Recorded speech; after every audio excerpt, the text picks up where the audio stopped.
Very Yeah, nice. right. We are going to talk about something that you mentioned now, that is person-centered manual therapy. Okay. How do you explain that? That's good.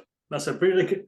And I've changed the name of that. In fact, I wrote a letter recently that's called person-centered. In fact, person-focused is what I'd like it to be changed to in my head.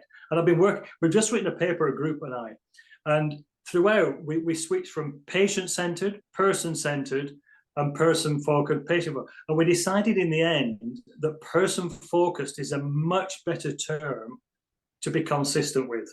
And the reason I say that is it will help the narrative when you talk about manual therapy, because person-focused utilizes the whole person. One of the things I have a bugbear about is we've become used to jargonistic talk. I'm sure it's the same in osteopathy. We're all becoming biopsychosocial, my little rabbit ears. And I think people utilize that term in their own image. And we do what's called a mereological fallacy, which we split it up in bits. I am pretty sure 90% use the term and don't know what really means. Correct.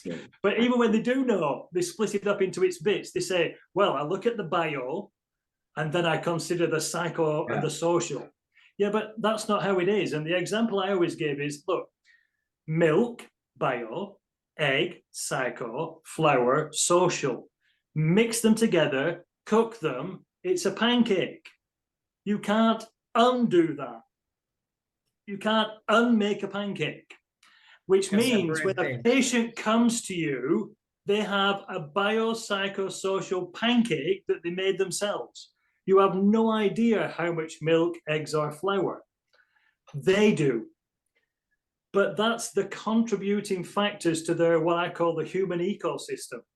They are an ecosystem that has a problem. And of course it's biopsychosocial. Not even, it could be spiritual too. It could be a lot of other factors we haven't identified. But it's baked into a pancake when they arrive.